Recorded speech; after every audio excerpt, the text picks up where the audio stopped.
नमस्कार, मैं हूँ विनीत। आज है 31 जुलाई और दिन है शुक्रवार। आपका स्वागत है समय बुलेटिन टॉप 25 में। आइए नजर डालते हैं उत्तर प्रदेश की आज की बड़ी खबरों पर। सावन के पहले दिन शिवालयों में उमड़ी भक्तों की भीड़। कॉलेजों में कचरा प्रबंधन की पढ़ाई होगी जरूरी। अगस्त में स्कूलों में चलेगा विशेष टीकाकरण अभियान। एक ही जमीन के कागजात पर हजारों की जमानत। अंतर्राष्ट्रीय कॉल को लोकल बनाकर ठगी। औद्योगिक क्षेत्रों में भवन निर्माण के नए नियम और कई राज्यों में भारी बारिश का अलर्ट जारी। अब बाकी के समाचार देखते हैं विस्तार से। सावन के पहले दिन काशी पहुंचे सीएम योगी। श्रावण मास के पहले दिन मुख्यमंत्री योगी आदित्यनाथ ने काशी विश्वनाथ मंदिर और बाबा काल भैरव मंदिर में दर्शन पूजन किया।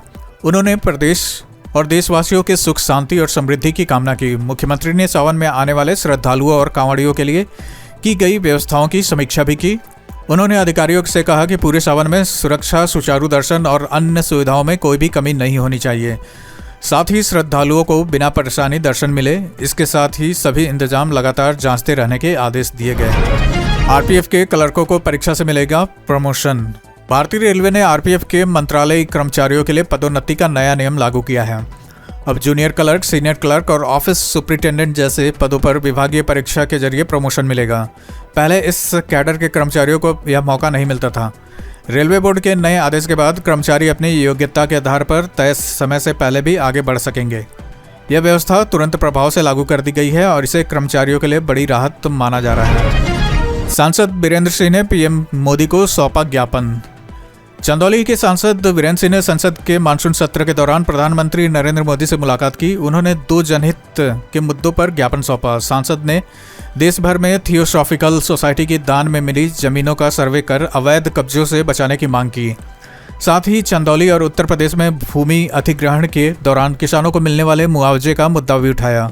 उनका कहना है कि कई जगह सर्किल रेट लंबे समय से नहीं बढ़ा, जिससे किसानों को बाजार भाव से कम मुआवजा मिल रहा है। प्रयागराज में शुरू होगी खजूर की खेती। प्रयागराज में इस साल से खजूर की खेती शुरू करने की तैयारी है। उद्यान विभाग के अधिकारी गुजरात के कच्छ में प्रशिक्षण लेकर लौटे हैं और यमुना पार पाठा इलाके में इसकी शुरुआत करेंगे। अगले सीजन में गांव में भी खजूर के पौधे लगाए जाएंगे। अधिकारियों का कहना है कि खजूर की खेती से किसानों को प्रति एकड़ लाखों रुपए तक का मुनाफा मिल सकता है। इससे किसानों को नई फसल का विकल्प मिलेगा और उनकी आमदनी बढ़ाने में भी मदद मिलेगी। एमएसएमई पर जोर, रोजगार बढ़ाने की तैयारी। उत्तर प्रदेश सरकार सूक्ष्म, लघु और मध्यम उद्योग यानी एमएसएमई क्षेत्र को मजबूत करने पर जोर दे रही है। सरकार का कहना है कि नए उद्योग लगाने के साथ साथ कुशल कर्मचारियों की उपलब्धता बढ़ाना भी जरूरी है। प्रदेश में करीब 96 लाख एमएसएमई इकाइयां हैं जिन्हें उद्योग की रीढ़ माना जाता है। सरकार का लक्ष्य स्थानीय उद्योगों को मजबूत करना, रोजगार के नए अवसर बढ़ाना और प्रशिक्षित युवाओं को उद्योगों से जोड़ना है ताकि उत्पादन और निवेश दोनों को गति मिल सके। औद्योगिक क्षेत्रों में भवन निर्माण के नए नियम जल्द लागू। उत्तर प्रदेश सरकार औद्योगिक विकास प्राधिकरणों के लिए नए भवन निर्माण नीति लागू करने जा रही है। नई व्यवस्था के बाद सभी औद्योगिक क्षेत्रों में एक जैसे नियम लागू होंगे। मसौदे के अनुसार 100 वर्ग मीटर से बड़े भूखंड पर ओपीडी, पैथोलॉजी लैब और पशु चिकित्सा क्लिनिक बनाए जा सकेंगे। वहीं नर्सिंग होम और छोटे अस्पतालों की क्षमता 50 बेड तक तय की गई है। सरकार का कहना है कि नई नीति से भवन निर्माण की प्रक्रिया आसान होगी और सभी प्राधिकरणों में एक समान नियम लागू होंगे। कॉलेजों में कचरा प्रबंधन की पढ़ाई होगी जरूरी।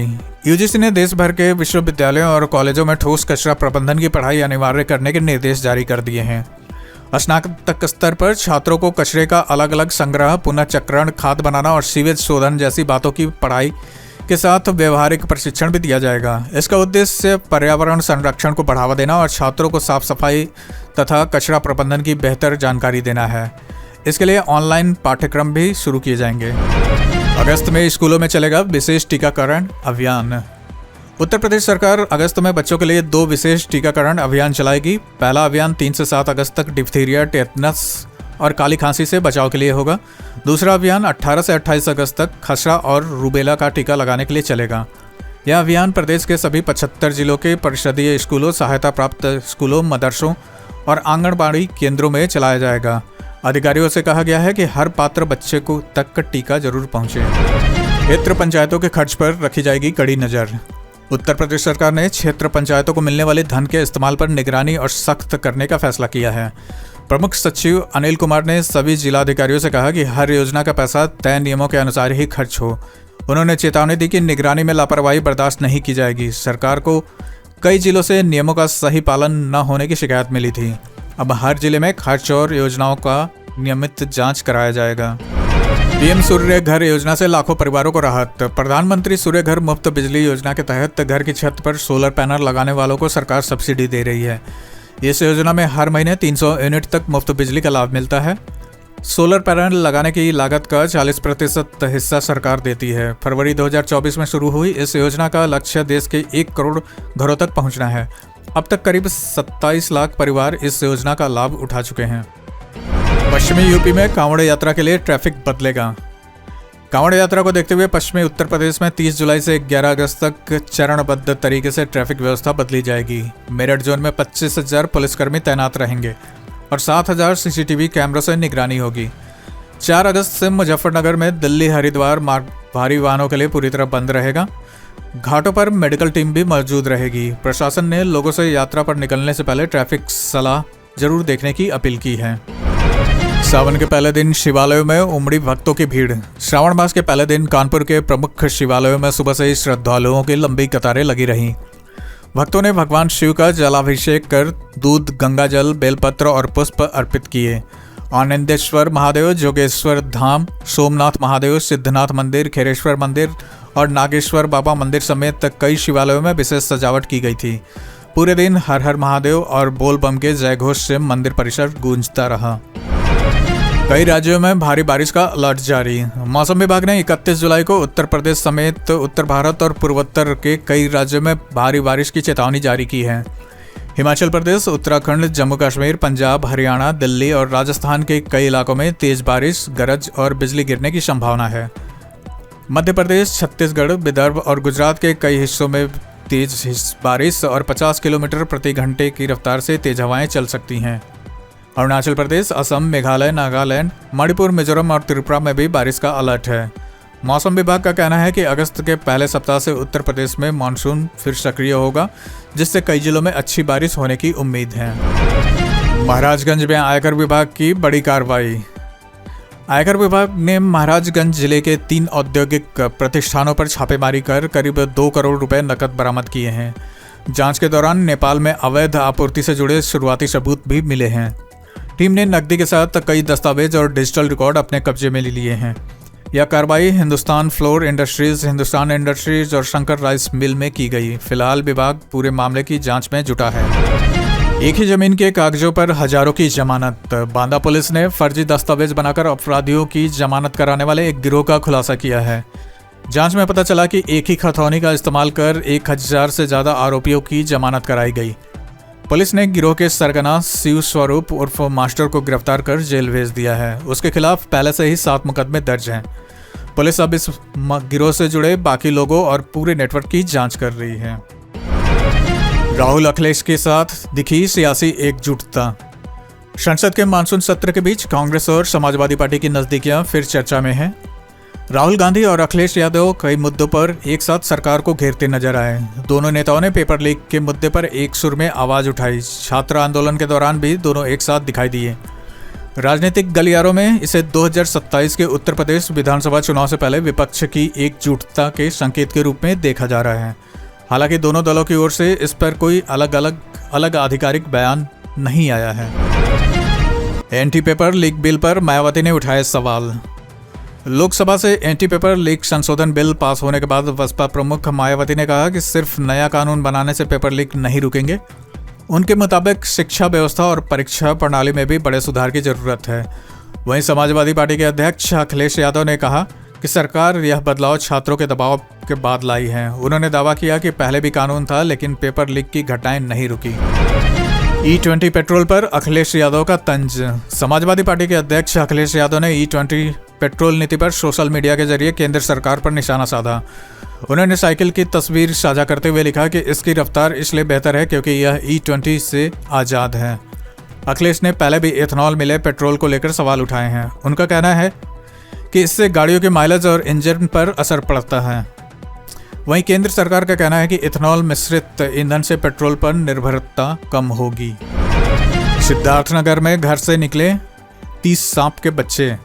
सिद्धार्थनगर के करीमपुर महापाली गांव में एक घर से करीब 30 सांप के बच्चे निकलने पर परिवार में दहशत फैल गई। सूचना मिलने पर स्नैक कैचर मौके पर पहुंचा और घर के अलग अलग हिस्सों से सभी सपोलों को सुरक्षित पकड़ लिया।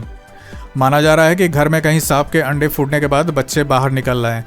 सभी सांपों को डिब्बे में बंद कर जंगल में छोड़ दिया गया। घटना के बाद परिवार और आसपास के लोग अभी भी सतर्क हैं। उरई नगर पालिका में जांच के दौरान हुआ हंगामा। जालौन के उरई नगर पालिका में भ्रष्टाचार की जांच के दौरान IAS अधिकारी रिंकू सिंह राही और अधिशासी अधिकारी के बीच तीखी नोकझोंक हो गई।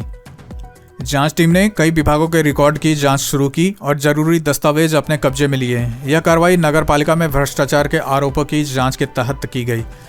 मामले की पूरी कार्रवाई मोबाइल कैमरों में रिकॉर्ड की गई। अब जांच रिपोर्ट के आधार पर आगे की कार्रवाई की जाएगी। बिहार फायरिंग मामले पर OP राजभर का बयान।